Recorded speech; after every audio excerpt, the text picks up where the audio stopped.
How easy was it for you guys to get here from Maryland?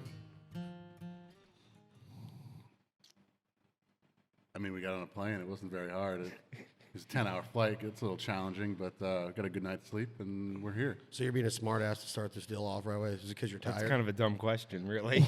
I mean, it's not like I jogged here. It wasn't planes, trains, and like a automobiles. rickshaw. Where we came from on the western part of the United States, out in Sacramento, we had to come all the way across the America, which ain't bad. 4.5 hours from Sacramento to Atlanta on Delta. Yeah. And then a 9.5 hour flight from Atlanta down to Buenos Aires. But you guys were just an hour north of Atlanta, right? So it's 2 hours. Is it really from Baltimore to Atlanta? Yeah. Mm-hmm. What was it like to sleep on the 9.5 hour flight? Because I don't know what that feels like. It was pretty amazing. It was great. To have it actually. empty- Waking up to breakfast was pretty great. I'm not gonna lie to you. Having a whole empty row to myself was pretty enjoyable. Oh, I had a bed.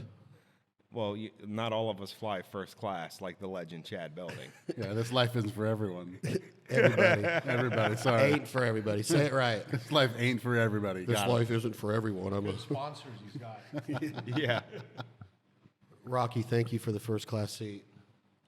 You're welcome. That's all you got? That you're Ask a welcome? question. No, but for real, you guys, this is another episode of This Life Ain't For Everybody podcast. I'm your host, Chad Belding. Today we are joined live from Argentina Duck Hunting Adventures down in the province of Buenos Aires, Argentina. We're chasing ducks, lots of different species of ducks. We got into them today, hit the century mark on our first day out, shooting the Benelli Ethos and the Benelli M2s, 20s and 12s. And speaking of Benelli, two of the guests today are George Thompson. He is a director of product and product development for Benelli USA, and JP Fischer. I'll let him give you his official title, but I know it is the director of the independent and chain sales, I believe. Is that correct, JP? And then you got it pretty much as director of sales and channel management. So you can help me figure out what that means. That means that you hold the remote, Yeah. so nobody can have the remote. That's in the true. room. I do hog the remote. We also have the host of Dead Dog Walking that used to be on the Sportsman's Channel. Now it's on This Life Ain't For Everybody TV, available on YouTube. Clay Belding. Hello. He's down here. And the man in the myth, the legend in his own mind, who will not quit texting and checking his social media right now is Roc Merlo for Merlo Waterfowl and California Waterfowl Association, getting ready to be the chairman of the board? Vice chair. So, guys, we're going to have a heck of a podcast live. We thought we'd come in here and just drop a little bit of knowledge on our first couple days of travel down to the Southern America, South America, Argentina again. But for real, I mean, if a guy wants to come down and extend his hunting season, you always hear about guys extending their hunting season, and it goes from duck season, especially if you're a wing shooter, it goes from duck season to spring snow goose depredation all the way through the end of March into the middle of April, sometimes even in the beginning of May, and then it's turkey season across most of the United States. And now it's July, and I'm talking July 15th, and we're shooting ducks in 30-degree weather. I mean, were you guys prepared for what we saw this morning, JP? No way. With hundreds of ducks coming in and all different species. In the middle of summertime, you're just not ready for it mentally. It was pretty neat. Yeah, that's what I got out of it is like, I couldn't, driving out there, Rocky kept saying, this is exactly how California looked 50, 55 years ago down by the Butte Sink and the different places that he grew up hunting as a kid with his dad, Larry. And if you think about it, development's not here. It's just farming, and there's not a lot of money here. Yeah, right. So when I was talking to Monty, the owner of Argentina Duck Hunting Adventures, I was saying, so you go out and have to compete with a bunch of locals. He says they don't hunt. And I said, why? They just don't like it? He's like, no, they can't afford a shotgun. They can't afford ammo.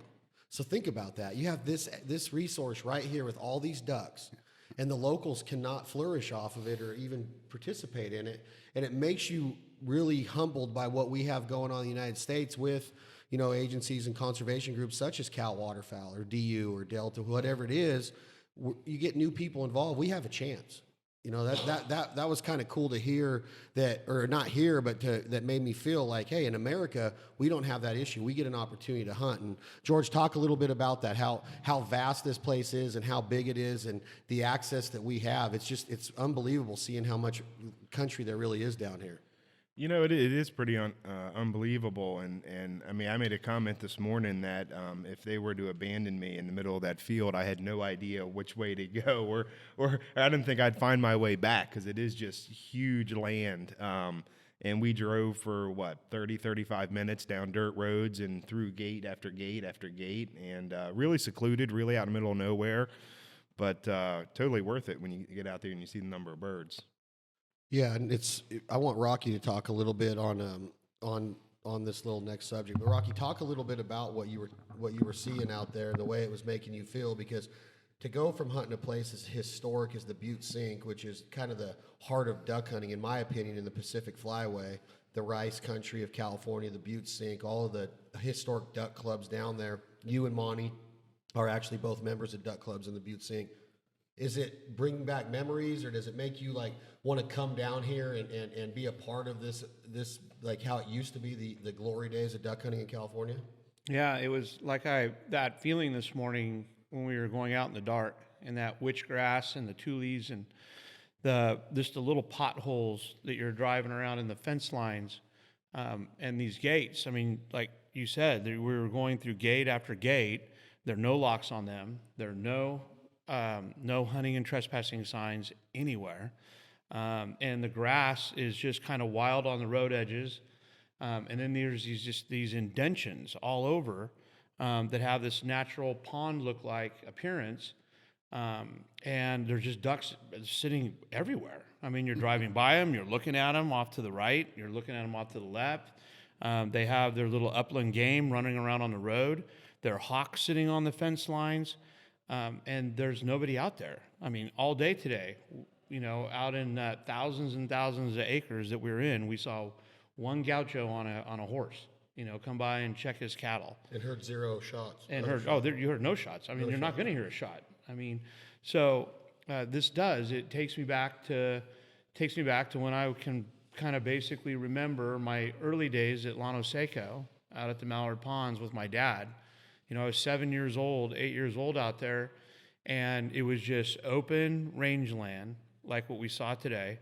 The cattle, all the cross fencing, the little indentions of tule ponds here and there, ducks just in some type of a bird species in every one of these ponds, and it was as far as you could see. I mean, and that was a Spanish land grant ranch, and that's why I think a lot of this area out here is kind of bringing me back to those memories, because when you look at these entryways to these properties, they have that same kind of Spanish monument type gateway with the name on it. And, so this does bring me back to those early days in California, which is it's all electronic gates or lock gates and no trespassing signs everywhere. And it's hard for people to get into that kind of wilderness style waterfowling.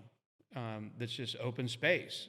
Here it is. And I think, which I've not been up into northern South America, but I know that this is definitely that way down here. And it's to me, it's like you think about what's going on back where we're from when it comes to, I'm just talking waterfowl hunting right now, is you have the refuges, you have the public areas, you have the draw systems, you have private property, you have duck clubs, you have guys farming for ducks, creating food and nutrition plots for ducks to use up and down the migratory routes. They do hunt on these properties, and in a lot of different states and all of the 4 flyways of continental United States. There's not really a limit in Argentina. We shot 115 ducks today in a little over 2.5 hours, 3 hours. This is all rainwater. Is that not? That's amazing to me. Everywhere where you saw ducks sitting today and everywhere we saw water is dry throughout the summer. And once the storms come and fall and winter come, Monty says we're hunting 100% rainwater. Can you imagine being able to have that resource and not? I mean, we fight to get a draw pill or acquire enough income or status to get a membership to a club in America. It's hard to go out in public areas in the United States anymore and have a successful hunt without 30 other guns going off, a bunch of duck calls being blown, mojos in every hole. There's a lot of deterrence in America, and that was raw duck hunting this morning. Right, and this morning what we saw was this is their 3rd month into their, let's say, their hunting season, and it's coming to the end in another 3 weeks, I guess, from what Monty said, because the potholes will just start drying up, and summer will start, and the birds are giving it up. You had feet down. We saw all types of flights coming in, but again, like you were saying, there's just no pressure here. Nobody's hunting. I mean, there are other, outfitters scattered out that way out. But like Monty said, this is 5.5 hours out from Buenos Aires. And literally from, I would say, guys, I think after about 45 minutes of driving, when we left Buenos Aires, we started seeing ducks sitting along the road edges and geese. I mean, it was the craziest thing. Yeah, I mean, we weren't very far out of town. It went from the most developed country or city in Argentina to like zero civilization almost, didn't it? There's a couple towns in between here and there, but And what's amazing to me is there's so much land and so much water because of the rainfall. It's not like you can back home when you have your whatever your club is 1,000 acres and ducks are hitting this pond or they're not. Here there's so much water and so much land that it's crazy that the scouting that his guys have to go to find those ducks on what pond they're hitting because it's. What were you going to say, JP? I was just basically going to say the same thing. I mean, there's on the way here, you're just looking for miles and miles and miles and miles, and there's no one around, and it's flat, and you see those little draws and those little pockets of water and birds in them the whole way. But we did that for 5 hours. I mean, it was incredible. I travel all over the country for Benelli, and it's rare that you go 5 hours without seeing any type of civilization like you are here. I mean, we're really out in the middle of nowhere in like a good way, right? I mean, we're in duck heaven in the middle of nowhere. It's pretty neat. And I want you and George to talk about this because both of you have some experience hunting across. George has hunted wing shooted all over South Africa, South America, Canada, America. You've been to Canada with me. JP's been to Canada. He's been all over the continental United States. But George, Argentina is a country. Just give me a rundown, just off the top of your head. What can you shoot here as a wing shooter? What do you know of in the southern, even if it's Uruguay or whatever? But in South America, there's quite a few species from pigeons to ducks. What have you chased, and what do you know you can chase down here? Well, yeah, there's many different species of ducks down here. Obviously, the dove and pigeon population is off the charts. And what Roc mentioned earlier, the upland game, that's the perdees running around, and I probably counted 20 of them, as we were driving back today. Easily. Yeah. That was a trip that I did in Uruguay 2 years ago, was just to hunt those. And they're a lot of fun to hunt. I mean, you hunt them just like you would, I don't know, pheasants or quail back home with a working dog and pointing and flushing them. But they don't, these guys don't even mess with them because there's so many ducks around. And then if you think about the states in America that have the reputation of the quote-unquote sportsman's paradise, like Florida doesn't really get the rap as a strong duck hunting state. There is some duck hunting there. You've hunted down there, George. I've hunted there. But as far as gators and turkeys and pigs and deer and offshore fishing and bass fishing, it's truly a sportsman's paradise. But if you put it up against this place, JP, talk a little bit now. You go up here 12-hour drive to Patagonia. You have some, is it safe to say, world-class fly fishing opportunity? Well, I think world-class doesn't even do it justice. I mean, it's probably the pinnacle of trout fishing in the world. And you can drive there from here. I mean, it's not real close, but, if you're really motivated, you can do this world-class duck hunting and get yourself on a river somewhere. It's wintertime there. There's a lot of snow. I don't know what kind of access you can have there, but certainly that's every fly fisherman's dream is to go fish Patagonia. Why? It's the same thing we have here. I mean, it's the amount of fish, per square mile in a river. You're talking 10,000 fish per square mile in a river. And they're big and they're healthy and they're wild and there's not a lot of pressure. I mean, it's exactly the same game we're doing right now with ducks. Just when you talk about the pressure, George, we've scouted together in lots of different places. I mean, we very rarely go out and not run into other hunters. It's not, I guess you could say it's competition, but there is a sense of competition back in America when it comes to hunting. And big game, it's the biggest bone on the head. And ducks is, can you stack up a limit every day? And fish is, are you doing this? And there is a lot of competition that's been placed on hunting where we're from. And down here, I keep going back to driving back today with Monty, and I'm sitting behind him holding his dog Susie in my lap, and I'm looking out across the country, and there's literally none. You could come down here. Right. Monty got here on April 9th. And they started hunting in May. He spent 30 days getting the lodge ready. May, June, July, and then the first 10 or 12 days of August. he doesn't see any other hunters. Just has to ask permission. And he was saying just his partner, Segundo, has lived here for his whole life and knows a lot of these people. So it's just a matter of, Yeah, Segundo's the master guide. Yeah. here it is, and just be respectful to my land. And their commodity is the vaca, the cow. So as long as you keep those there's a lot of cattle.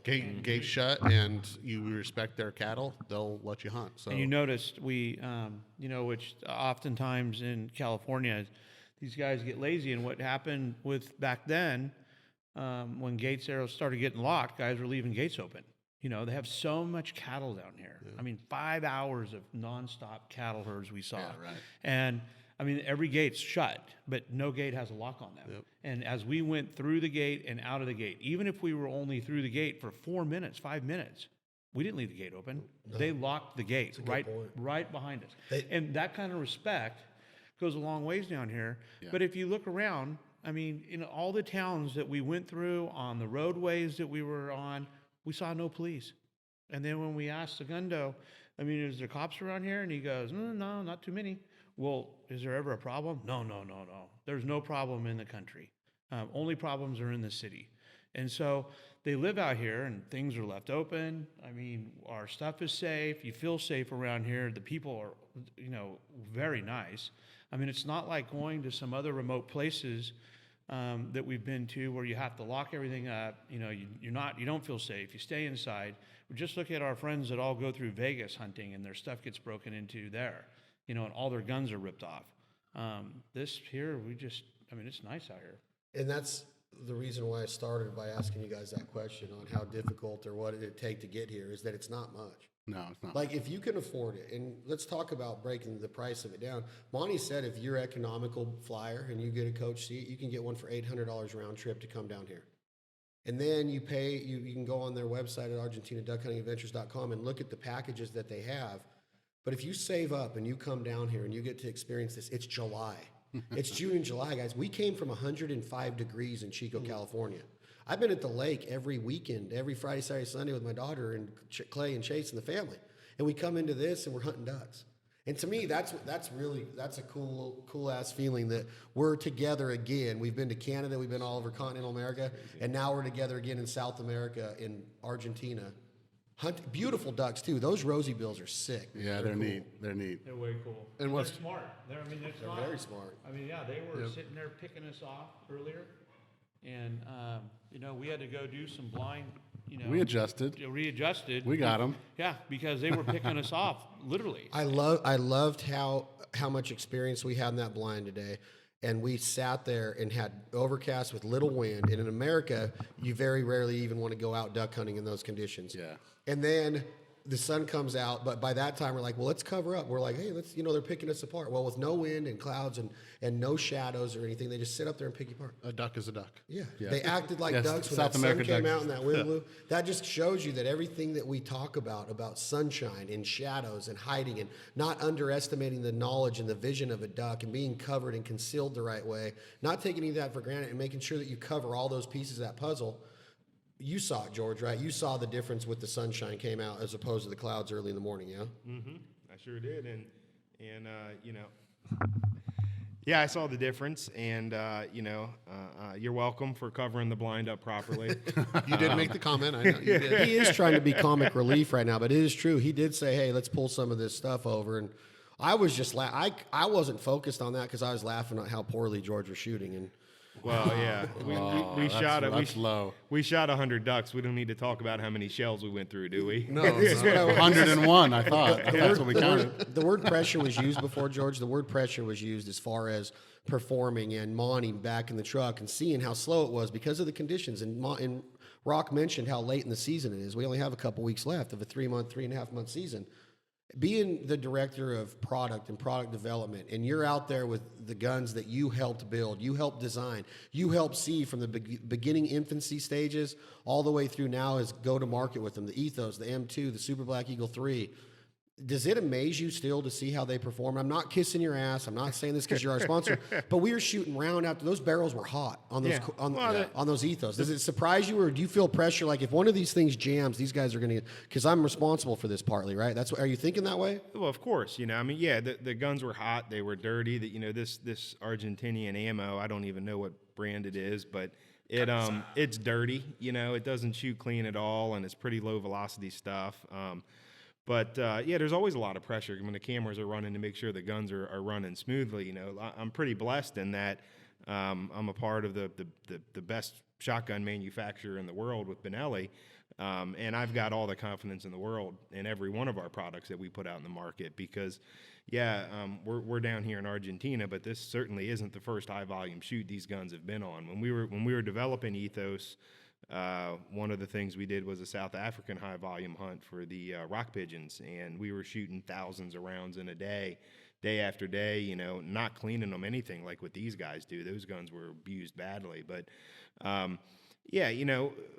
all of us have been there, right? You work your butt off, you get in the spot, the bird cooperates, and you pull up and the gun doesn't work right? That's like the nemesis of a duck hunter, and we're pretty lucky in that we put out products that generally don't do that. And when you think when you think about what you just said as far as how Monty has his crew and Segundo and everybody cleaning these guns, I almost like flinch up a little bit when I hear that. It almost goes, I don't think you ought to do that because to me a Benelli is not to be cleaned every day, right? I probably ought to give him some pointers before I leave. I mean, those guns had way too much oil on them this morning, and he almost had to shoot some of it off and burn it off to get them a little smoother. But they do take better care of their guns than most people do, I think. Can I just jump in? I appreciate that question, and we all love the work that George does and the product that we get. But from like the sales side, it's funny that question isn't relevant to me because I know all the work's been done, and when we go out and talk to our dealers and talk to our consumers, I have like this incredible amount of confidence that the product that we talk about is truly the best in the world. And it's gonna work, and that's sort of like ultimate reliability is one of our old taglines, and I think it's still true. And for me, that makes my job a lot easier. I don't have to talk my way around it and say, oh, we have this new fangled technology that doesn't mean anything. Our stuff really works, and it works all the time. And that kind of reputation is what we rely on, what I count on. Hold on a second. Let this Vehicle. motorcycle go by if you guys. That's an urban gaucho. That's an urban gaucho going by.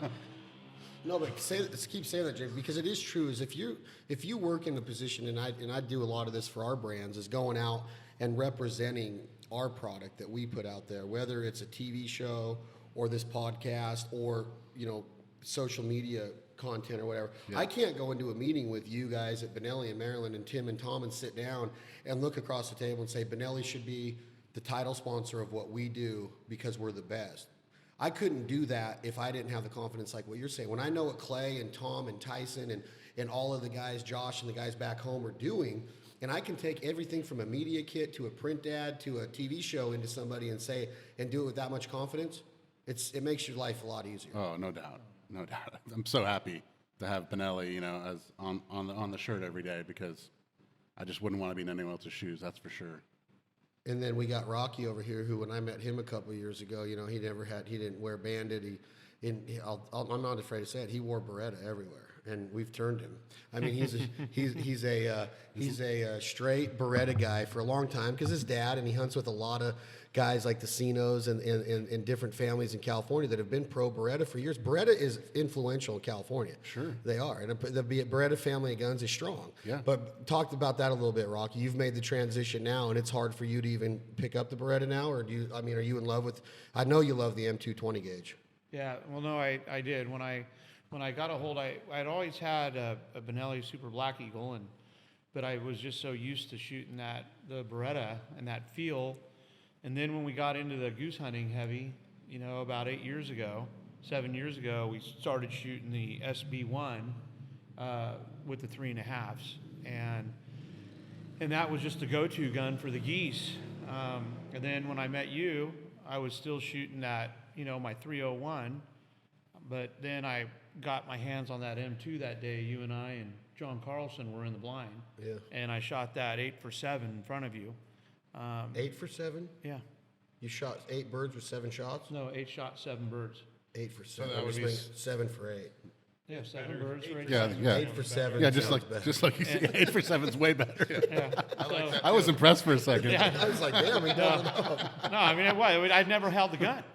Oh, right. I mean, it was the first time I ever held an M2 20 gauge in my hand. So what you're saying And it is was you like shot it was a- made for you. and You it shot a was just, California it limit. felt. I mean, it was in that the one out at Rancho Esquan, and Yeah, I remember. it was a tough day. The birds weren't committing, and they weren't working, and they were skitting us, and then it was at the end of the hunt, and Chad goes, "Here, shoot this and finish out," and it was like bam, bam, bam. It was really quick, and then after that, it was over for me. I just the M2 was my go-to gun.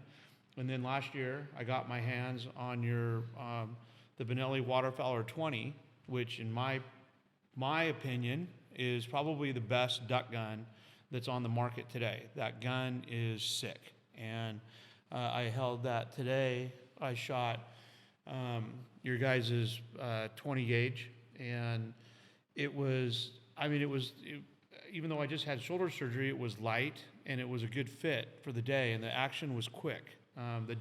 These ducks are very fast ducks. Yeah, I they're mean, fast. they're not like a mallard or a pintail coming in. These ducks come in, they lock up, they drop their feet. But I'm telling you right now, they're doing 40. Like a canvas bag. Yeah, they need a long runway to land. They do. Yeah, They they do. need a long runway. They're not divers. They're puddle ducks. Well, and they turn so quick and they're gone, right? And they they're gone. Look like they're set up and their landing gear's down, and then they see us, and then you blink and they're gone. Right. And we said most of the day Yeah. we were calling the shots too late. Yeah, we're shooting the birds going away. Yeah, Chad was calling the shots too late. No, but it was. You're I welcome. mean, You're welcome. But buddy. you need a quick pointing gun, and Yeah. and those the Benellis, both your 12s and your 20s you had in the blind today, they're light, quick pointing. I mean, you even said that gun I shot today was about 5 1/4 pounds, and it was. And now I can't grab another gun. I Well, have my 2. I think it's cool that George is here, and I always like to get knowledge dropped. And for the people out there listening to the podcast and who we can use this as an instructional piece, just start off a little bit, George, about what is the difference between a gas gun and an inertia gun? Ooh. That could be a whole podcast. Yeah, there's a lot there. So gas guns, the way that the action works is there's essentially holes in the barrel a little bit ahead of the chamber, and as the shot goes out, a portion of the gas that's pushing the shot out gets recycled back into the action, and that's what makes the gun work, right? Inertia guns are essentially spring-driven, for a lack of better words. There's a really small but super stout spring inside the bolt, which is completely enclosed inside of the bolt. And as you fire the shell, the gun recoils, but that bolt stays stationary relative to the gun and compresses the spring on the inside. Then as recoil subsides, that spring springs, and that's what cycles the action. So inherently, just by design, there's less moving parts on an inertia gun, less total parts on an inertia gun, and they will run substantially cleaner than a gas-operated gun, especially with this ammo that we're using down here. I mean, I would imagine you'll be cleaning a gas-operated gun every couple hundred shells at max. Well, I think that's why they because clean them they're- every day, because yeah. they're used to running gas guns, and that's why we're kind of like, whoa, Yeah, we they're don't just need to do that. A gas gun just wouldn't hold up here. So you're being honest. You think it would be smart to sit Monty down in his guide and say, "Hey, I think you're going a little overboard on the cleaning of a Benelli." Well, I would never say to not clean a gun because clean guns generally do work better, but Benellis don't need nearly as much oil as these guys are putting on them. Really just a couple of drops on the bolt rails on a clean gun is all that you need. And I would imagine, I haven't seen their process yet, but I would imagine they're basically dunking the guns in some type of oil every night. Actions, trigger assemblies, everything. It's just excessive. I mean, it's not going to hurt anything. So would you need obviously. more oil on a gas gun? A little bit more, yeah, because you have some friction points up, as the piston assembly slides back and forth on the magazine tube. There's a friction point there that you'd want to keep oiled. And again, there's just more pieces and more moving parts that you'd want to keep clean and oiled, yeah. George, why don't you talk about ergonomics too? I mean, that's a big deal for our guns, and Rocky touched on it, and I think you probably know it best, but the difference between a gas gun an inertia gun, the ergonomics, and I think that's what for When me. you say ergonomics, you mean how you shoot it? well, and how it feels, right? right? How it fits. And that's one of the things I love most about our guns is that you know, apples to apples comparison against any competitive gun out in the market. Our gun's going to be lighter. It's going to be slimmer. It's going to be thinner all around, and the forend and the buttstock and the receiver, everything is just kind of smaller. And you know, many years ago, our original general manager Steve Otway used to say, carry a 20 and shoot a 12, and that's kind of what a Benelli feels like. Is it feels like you're carrying a 20 gauge, but it's a 12 gauge, you know, because of the thinner overall gun and the lighter weight. And that's one of the things that makes them so fast pointing, like Roc, you know, mentioned earlier, is that you know, they're just they're just spot on, man. I don't know how else to say it. Yeah. You know, light, fast, and then as reliable as you can make a shotgun. So you come out with the Super Black Eagle 2 10 years, 15 years ago, and that's what I shoot, you know, and I'm getting ready to move into the 3 because the lefties are finally in the States. But when you come out with that gun, my first thing was like, you can't. When you told me you guys were coming out with the SB3, I was like, what could you do any better? Right. And then I held the SB3, and I'm like, oh. So as a director of product development in Benelli, and I know your wheels are always turning, you're always thinking, it's been a year since the launch of the Super Black Eagle 3, a little bit over a year. Has it already settled in your mind that you can improve on that one now? Are you guys already talking as a brand? I mean, I don't want you to give away any industry secrets, but you as an individual, Yes, you do you go, yes, we can improve on that gun already? You know, product development never stops. You know, even before we launched Super Black Eagle 3, we were already working on Super Black Eagle 4. It's a matter of finding enough things to merit, you know, a redesign or a new launch. And it never stops, right? You know, back when we launched Super Black Eagle 2, it was the best shotgun on the market. We launched Vinci and Super Vinci, best shotgun on the market. Ethos, best shotgun on the market. And when I say best, I keep meaning that we're replacing ourselves, right? So until we launched Super Black Eagle 3, the Ethos was the best gun in the market. Well, we launched Super Black Eagle 3, and it's, you know, leaps and bounds better. So it's a never-ending cycle, and yeah, in my mind, nothing's ever perfect. I'm a bit of a perfectionist, and I'm always trying to find ways to make every little detail better. So, you know, stay tuned for more stuff. I can tell you it's going to take a while, right? Super Black Eagle 3 was under development essentially for about 10 years. Ethos was, you know, the guns we're shooting down here today, that was about a 6-year project. So it takes a long time, and, you know, it is something I struggle with, to be honest, because we're essentially talking about the best of the best, right? And it's like, how do you make a Ferrari faster? Right? I mean, there's only so much you can do to what is already the best shotgun in the world, and we want to make sure that when we do launch something new, that there are tangible benefits and features that you can see and that people will value, right? It's not just different lipstick, or it's not just a cosmetic change. Yeah. We're not gonna fix something just for the sake of fixing something. I was right? nervous, to be honest. I mean, you know, from on the sales end of it, you know, we've been talking about Super Black Eagle 2 or Ethos is the best guns in the world, and all of a sudden now we've got, like, now I gotta tuck my way out of that one. Like, oh, hold on a second, those are still really good guns, but this one's even better. And you know, immediately you get, you know, dealers or consumers are skeptical, right? And they automatically think it's just a line extension, or they just want to charge me more money for something that's nominally different and maybe not better. And you know, guys like Roc who hunt all the time, and you guys hunt all the time, you get really, you know, attached and comfortable with your gun. And you think to yourself, I have a Super Black Eagle 2, I love it, and I've killed a bunch of ducks with it, and I know where it shoots, and it's like my best friend. Why would I ever want to trade this in for something else? And so in my mind, as I'm thinking about, you know, how am I going to talk to my sales reps? How am I going to get them on board? So when they're out there, you know, being our brand ambassadors and selling guns, how do we get them, you know, dialed into this thing? And, you know, this sort of comes back to the relationship that Rocky and Benelli have. We took our guys out to California, Northern California, prior to the launch, and did a phenomenal duck hunt. And we still owe you a lot of thanks for that trip.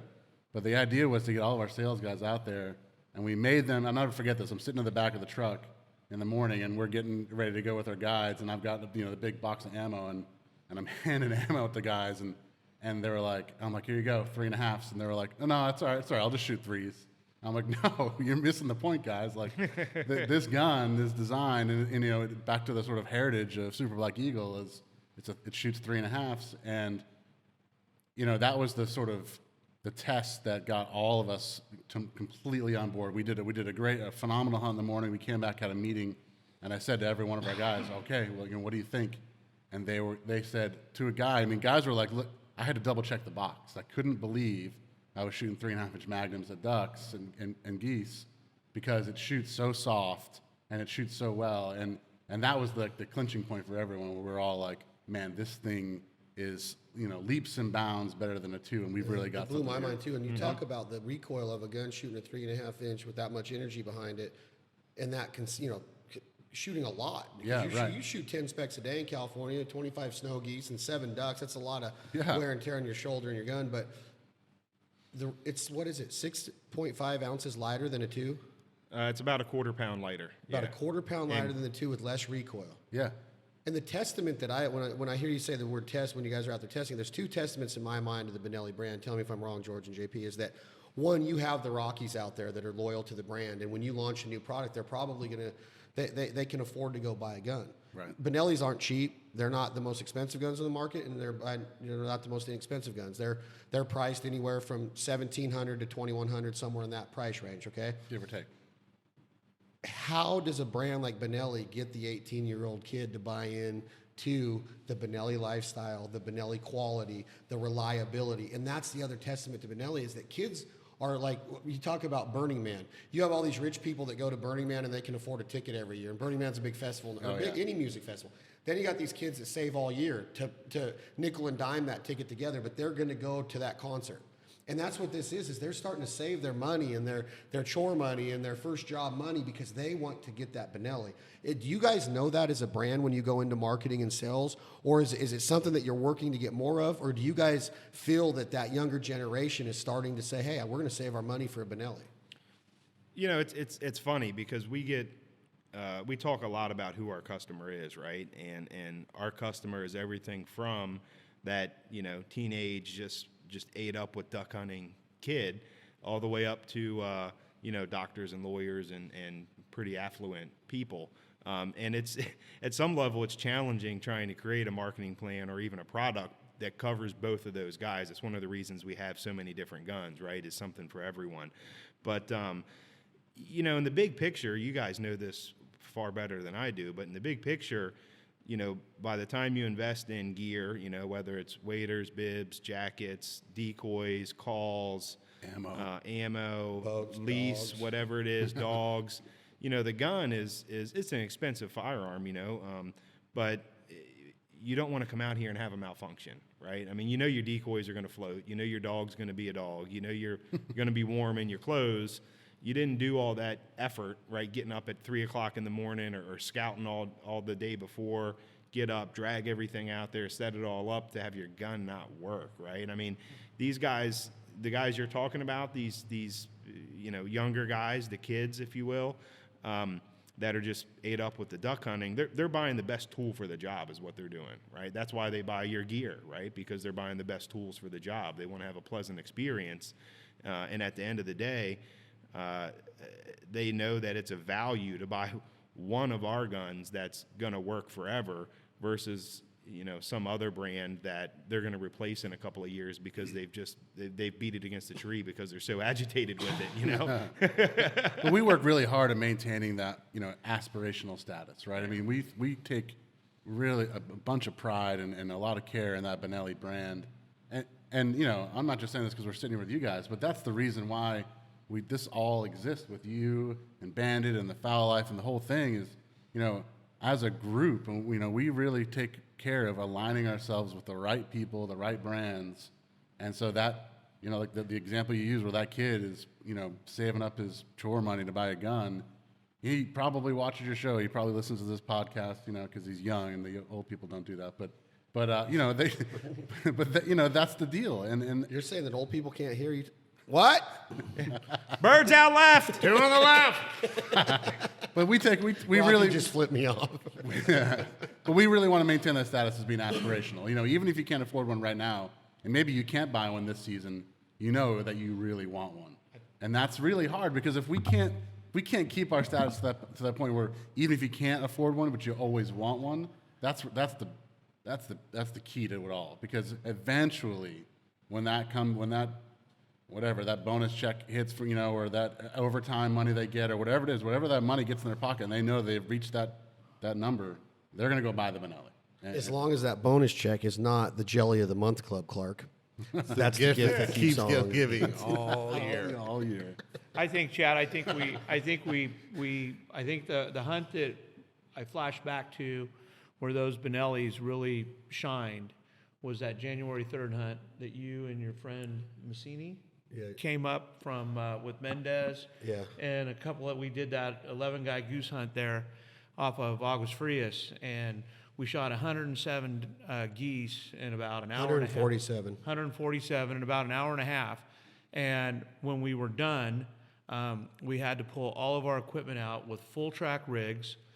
Everything was absolutely muddy, and we had the pictures of you hosing the guns out, the Benellis out, and the mud running out of them. I mean, I'm honest to God, that was the year that we got 40 inches of rain 2 years ago.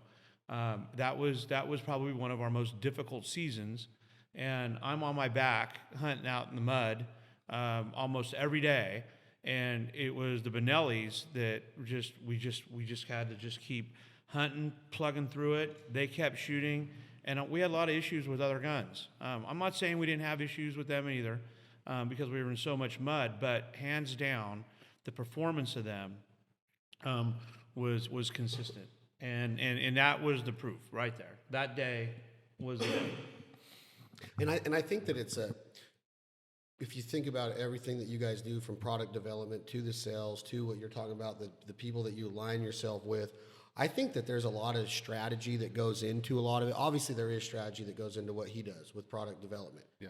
He's already talking about a Super Black Eagle 4. It pisses me off because, like, I haven't shot the Super Black Eagle 3 yet, and now It's not going to be anytime soon, just to clarify. 10 years from now. In case anyone's listening.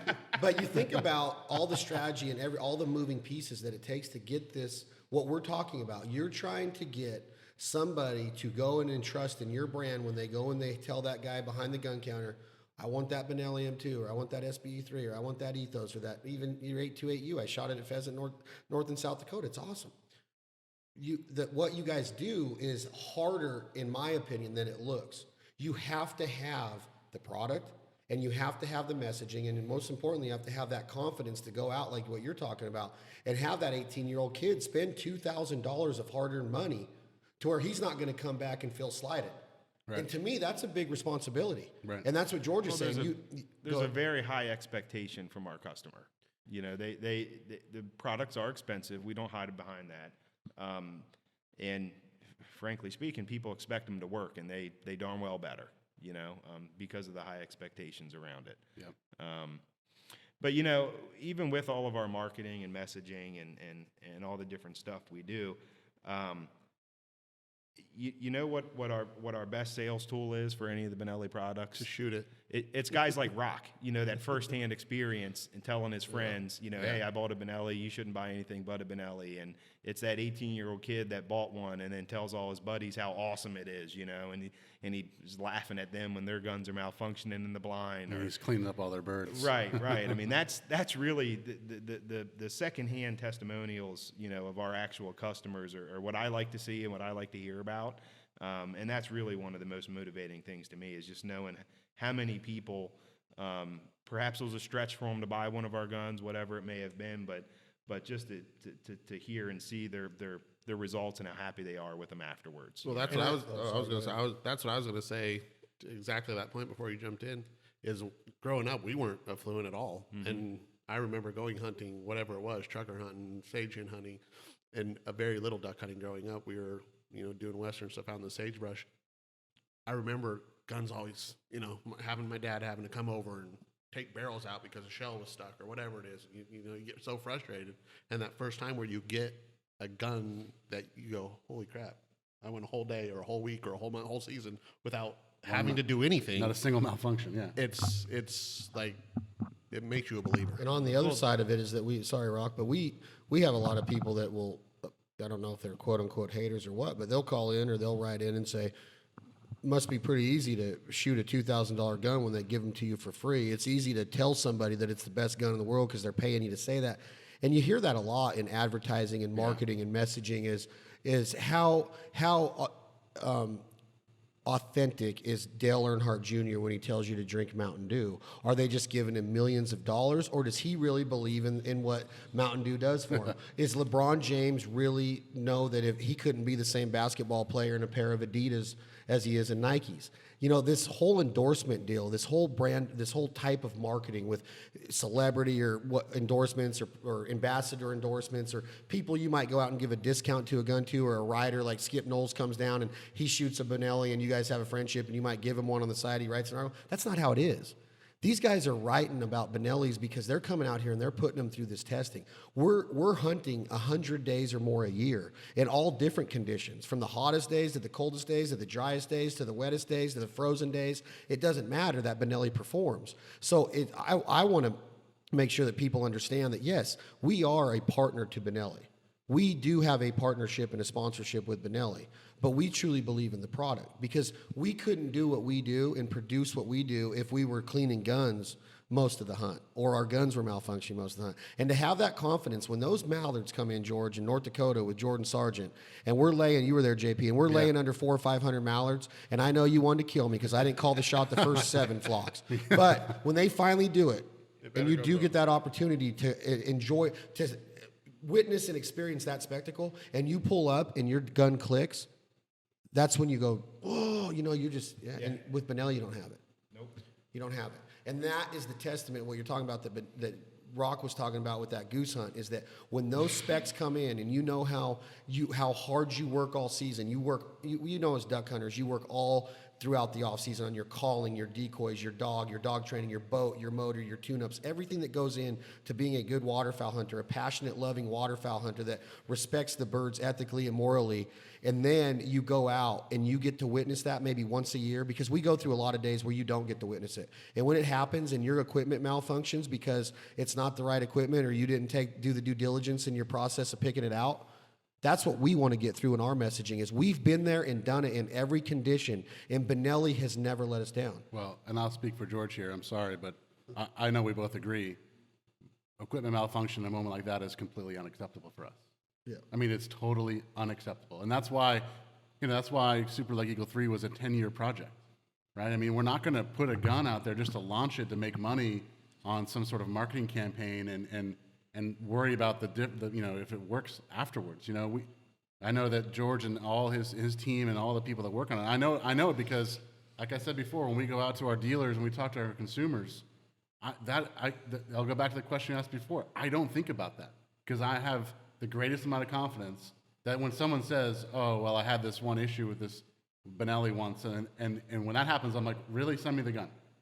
Send me the gun, we'll take a look at it, and it's probably something very simple that we can fix. I mean, I want you to get that gun in and back out in your hands and go shoot it to prove to that person that it was an anomaly, right? That never happens, and if it does, we're going to take care of it in a moment's notice, and we're going to take care of the customer as if they're the best customer in the world every single time. But we don't just make guns to make guns. We make guns to a higher standard, and sometimes it takes longer. People were clamoring for Super Leg Eagle 3 for a while, and I'm sure, and George, I don't mean to talk for you all the time, but there's a lot of pressure on those guys to get stuff into market, and people are saying, oh, these other companies are coming out with new products and we're falling behind, and we're like, well, let's not get crazy here, but they're not going to succumb to that pressure just to make a gun. They're going to make a gun that meets that Benelli standard without fail, and I think that's really key. Yeah, and to have that confidence in what you do, to go out and, your livelihood depends on that. Our livelihood depends on us being able to go out and perform and show this cherished lifestyle of waterfowl hunting. And I think Rocky lives a cherished waterfowl life. He's getting Rico and Joey in, and he's always bragging about the M220 gauges in their hands. And women he introduces to the outdoors. Those testaments that give everybody the confidence to give it to their kid. Rico, go out and shoot this gun. Clay, let's shoot the M2 20 gauge, on coyote stands. You have all of these different situations that you could pick any gun that you want, and then you got to go out and provide for your family by what George is providing for his family with that product development. To me, it's a no-brainer in my opinion to have Benelli. And here's a cool testament about Benelli is that Andy McCormick at Legacy Sports, Legacy International, Hauer Rifles and Escort Shotguns, and they were our first sponsor. Back in 2008, Andy believed in us. They were a local company in Reno, Nevada, and when I took him the idea of the foul life and showed him what we were doing, he's like, oh, we'd love to have Escort behind that. And then I sat down with Christy Gates and George Thompson in Houston at NRA, and it was time for us to do something because we were growing, and I went to Andy, and I didn't know how Andy was going to react because we were friends. We were tight friends. We went hunting together. We ate lunch together. We did everything together. And I went to him, you know what he said? When I told him, I said, hey, Benelli's interested. He goes, you'd be an idiot not to do it. And I go, what do you mean? He goes, because that's Benelli. That's freaking Benelli. He goes, if they want to fly their flag with you guys, he goes, I'm shaking your hand and saying, good job, that we're proud that we were a part of what you're doing, and now Benelli's replacing our guns. That was a big deal to him. And he still talks about that when I see Andy, is that that was a big deal for him to see it was Benelli. We weren't just going out and chasing a check from a different shotgun. We were going to Benelli. We were going to be partnered with the best waterfowl and all-around shotguns in the world. And that's a cool testament, in my opinion, that you have this guy that makes his living in guns as your competitor, right. And he goes, I don't even want to sponsor you guys anymore. You'd be a dummy to not go do that deal. Yeah. That's a cool deal. Yeah, that's a cool deal. And having a Benelli in your hand, it gives you that confidence. When you come up, it's going to be full, so you don't have to worry about that's a big deal. Stressing about it. You come up, and it's going to go click, and you can worry about other stuff. Yeah, that's going to go wrong in a hunt or anywhere else. And when you are a kid that is coming up and I'm going to afford that $300 shotgun and $500, whatever it is, maybe save up for 2 more years because you're going to, I don't waste your money because you want to get in and hunt and shoot and stuff, but maybe wait another year or two. So when you get a Benelli, that other gun's not that other money's not wasted. Yeah, Benelli gives you like a clear mind. Yeah, when it you're gonna does. shoot, right? I mean, and that's a big deal. If your mind's all racing about all these things to think about, and that duck flies, you're gonna miss it. Well, now you know how stressed I get throughout these negotiation processes.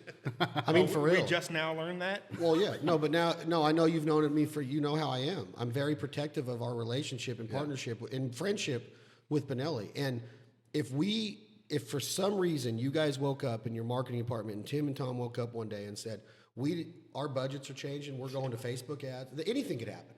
Yeah. But you guys made that phone call to me, literally where would we go? Think about that. In our position, it's what would we do now? We just went from the ultimate, and now we're going to go back to an Escort. We just, not an Escort shotgun, but a Ford Escort. We just went from a Ferrari to a freaking Escort. And that's a big deal to me because now that we're here, you don't want to lose that. You want to be protective of it. Yeah. You want to show the lifestyle and the passion of this in the right way. And I think that's the bigger picture, is that Benelli is part of that confidence and that lifestyle to wake up every day and want to go do this more. Yeah. Because of the way that gun is, the success you have, the way it swings, the way it makes you feel. It's kind of like when you pick up, when you put on the right workout gear, the right running shoes, or you're in the right race car, or the right boat, you feel better. The better you feel, the better you're going to perform. The better you look, the better you think you're going to feel. Benelli gives you that. When you hold that new forearm of that Super Black Eagle 3 in your hand, you feel like a freaking badass athlete. You feel like you're getting ready to compete, and you're going to go into the on-deck circle and into the batter's box and hit a home run in the bottom of the ninth. That's the way it makes me feel. That's the way I look at it, is this gun makes me feel like I have no choice but to succeed. And that's kudos to you guys, and that's why I wanted to sit down today, is that those guns, I've seen them put through hell. I've literally seen them. I've seen them dropped in Arkansas flooded timber in 25-degree weather with ice eaters in the hole and picked up out of the icy water. And then the next group of mallards comes in and there's not one hiccup on them. They just boom, boom, boom. I've seen them full of mud and California rice fields, and that's the worst kind of hunting conditions there are. Yeah, North Dakota. I remember. I'll never forget this. We were going out and getting set up in our layout blinds, and I grabbed my gun, and it was kind of rattling a little bit, and I'm like, that's weird. They don't really make noise. Benellis are kind of solid. And I opened the action, and I just dumped out a bunch of sand and grit and dirt, and I was corn stalks and shit. Yeah, and then it was oh guys, here they come. So I'm loading my gun up, close the blind up, and bang, bang, bang, right? I mean, but I was literally dumping dirt out of the action before those birds came in, and it was flawless. Speaking of that, What you're oh, saying go is ahead. that Chad doesn't clean his guns. I mean, in a roundabout, he might have missed that one. Whoa. Heather Bennett. Heather's. Sorry, Heather. I know you have a married name now. She's married, but Otis Technology is our partner in gun cleaning, and they have everything that we need for cleaning guns. But I'm always talking to Heather about like, I like that gun. I like that. Not that used feel of it to where when you have a Benelli and it's shooting perfect for you. I don't want to change things a lot. Yeah, and yeah. they make products like the dry lube that I'll have in my blind, like in the pits in Colorado where dirt's falling all over you all the time. Rocky was there with me last February. You spray a little bit of that dry lube in a Benelli action. It's boom. It's dead on right again. You don't have to do a whole lot to a Benelli. I'm not saying don't take them apart and have maintenance with them. But I don't think that you need to go to the extremes that these guys are down here to clean a gun. Yeah, and my point wasn't that you guys don't clean your guns. I'm sorry, but it was the fact that. Don't be talking smack. Jay. But it was the fact that it worked. That it worked, and for the rest of the day, I didn't even think about it. How many times today, sorry to change the subject a little bit, did you only shoot 3 times? Thinking that your gun only had 3 shells in it? Because down here you can put 5. Several. Every time. Yeah, It you took pull up me- and go boom, boom. Oh, Every time. I got 3 more shells I could shoot. Yeah, it took me a while to figure that one out. It's 3 shots. You're so mentally designed for that now. Well, think about the responsibility now and the safety of hunting. When you come down here and you spend as much time as we do in the field, and at the end of that 3rd shot, that action stays open. It doesn't matter if the safety's on or off at that point. The action's open. There's no ammo in there. Yeah. Well, at this point, you could leave, you're thinking your safety can be off. Your action's still live, right, with another round in there. Yeah, right. You have to understand, like when you're coming down here, going to different places to hunt, they don't have the same laws that we do in America. You don't have to shoot steel down here. Right? You don't. There's no plugs. There's no plugs in the guns. no I mean, you can load up that magazine with kind of like spring snow goose season. I mean, these Benellis don't shoot that many unless there is we had 4 shots today. I don't know what you guys had. Did you guys have 4 or 5? 5. You had 5 in the 12 You had- gauge ethos. Yeah, you were in the M2, which is Had the M2, which is 3 4 and and 1. 3 and 1. Ethos is 4 and 1. Yeah. So that's why, and I was still shooting more ducks than you guys. So that's kind of a. Well, of course, in your mind, you were. Yeah. So we get down here and this lodge. I mean, it's kind of like I don't know how to like describe how it stands out in the ruins that we're at. But is it kind of is it kind of Tony Montana-ish? Like, do you feel like we're like? We're just missing gunmen on around the top of the But second isn't floor. it cool that when you pull up to this place and the welcome that we got here? Oh yeah. What's crazy is you drive 5 hours from Buenos Aires on paved road, and then you come in here and it's all dirt. Mm-hmm. And then you're thinking, because the little housing that there is here, the couple hundred people that live in this little town of Pasteur, probably not very affluent. I mean, they're just ranchers and living off the land. And you pull up to this, you're like, where is this? Like, where? Yeah, and I said that, How'd I this said this to you get earlier. I was expecting like a typical Argentinian or South American, like estancia, like an old like wealthy landowner's home that had been made into a lodge, and we come into this place and you're like, whoa. Yeah, and you think about like these locals around here might look at it and go, we'll never get there. But the truth of the matter is that Monty employs a lot of locals. Oh, He's right. bringing revenue to these parts. He talked last night about the beef they eat is local, the pigs they eat is local, the eggs they eat are local, the milk, the cheese. Everything they do, he is supporting the local economy down there. And I think that's badass. The cooks, The Well, cooks, I mean, everybody that works here is local. Yeah, but let's talk about that for a second. So everything's local, and the quality is amazing. phenomenal. Yeah. I mean, the food that we've had, and we were going to get to this eventually, whether you said it or I said it. I'm But starving right yeah, now. I'm starving, and This is the last time we'll do a podcast this close to the kitchen. Smell it all. the food we've had so far, and being local, and the meat from a local butcher. I mean, you can't get a better steak anywhere else. I mean, it was unreal, and I can't believe you're starving, which is incredible because they fed us to the gills. But the food has been just tremendous, and it's neat that it's all local and it's all part of this economy. It's That great. provolone that we had. That was What the something. freak was that? It was like it was. on I thought it was on. open pit I thought it was on fire. a crust. There was no crust. No crust, No, open no. pit Cheese. fire.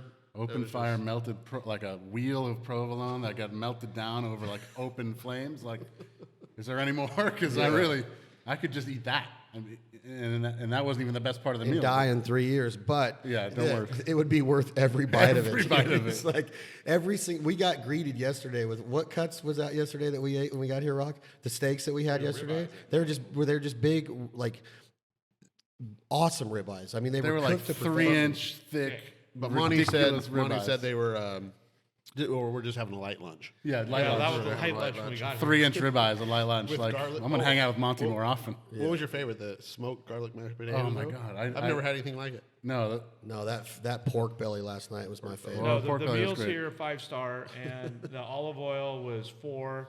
The wines are 4. These wines here, I just like I said, I mean, when I was trying to send wine in here from our family's winery, from Harry's winery, he says, nope, not going to happen. Don't worry about it. We have good wines down here. I'm always pessimistic. I just sit there and I'm all like, okay. Wine you know. snob. Well, you Yeah. do come from wine I capital of the do. world, pretty and, much. And Yeah. we do. We love good wine. And when I got here, all 3 cabs and the Malbec that he set on the table are off the chart. yeah, I mean, they're amazing. They drink well. yeah. And And they keep your glass full. they keep, oh God, and it's gone. It doesn't stop flowing. You know, Caesar, stop. it's Trying to wake up tomorrow. But it is, and you know, I mean, I love food, and I love good food, and I set marks and standards for that, and this place is Primo. primo. It's beat everyone. And the humility that goes into it, being humbled by being able to say that we're killing this amount of ducks in the month of July. Again, we're very lucky to be here. And I think that whether you can afford it or not at this point in your life, I think that you owe it to yourself to get on a destination trip like this and come experience what we're talking about. From when you walk in here and Caesar greets you and calls you amigo, he means it. Like they're friends with us. When I gave him that Oakley beanie this morning, he freaked the freak out. I mean, he Yeah. was like, oh my God, and he hasn't taken it off. Yeah, yeah. You know, he's wearing it like he probably sleep in it, you know. But that's what I'm saying is that this is a test of humility of like, I'm trying not to take any of this for granted because we do get to go and hunt some awesome spots. And October will be here before we know it. You know, we'll be killing geese next month in August in North Dakota. Yeah. Like, I'm trying to soak it all in these drives and really take into what we have a black lab. Susie's in my lab.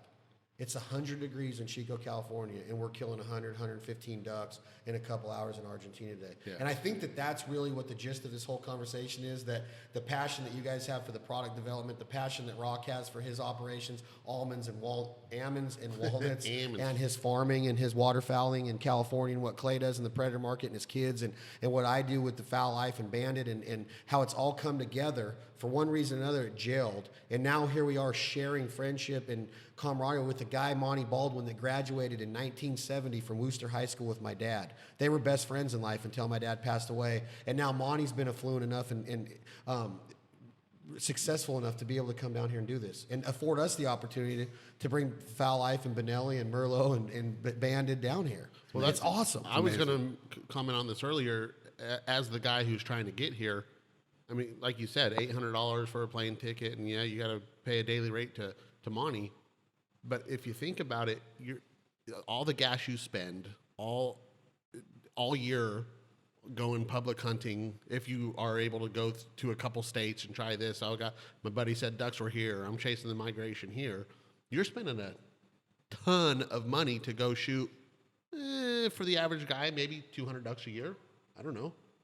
But I bet you that's high. I mean, that's a lot of ducks, That's right? a lot of ducks. That's So I'd say 25 is probably an average in America. But you save up that money, and you're going to come here and shoot ducks for a 10-year kind of Yeah, you're going to shoot a span. decade's worth of ducks. And But again, it's different. We got to make sure that the messaging is different because it's different. It's not going out and calling and turning a group of mallards. Yeah, it is. You're right. It's different. It's a different form of hunting. Electronic calls. It's a different form of hiding. It's a different way of hunting that we're doing here. Yeah. It's more of the camaraderie, the experience, and that's what we preach. Is now we're at a South American duck camp, and we get to experience exactly what we do around that fire in Arkansas.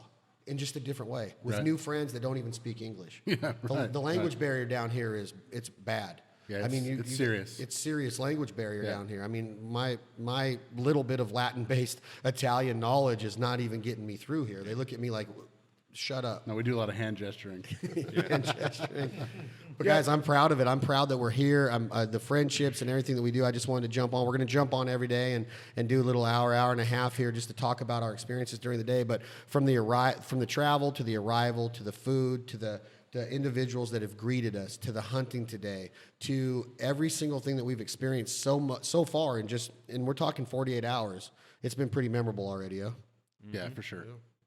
So I think that tonight, the wine glasses are already set up. I can smell the aromas coming off of the spit and the pit and the barbecue and everything that they got rolling. It's the ways they cook down here are amazing. It's really an honor to be able to eat like this.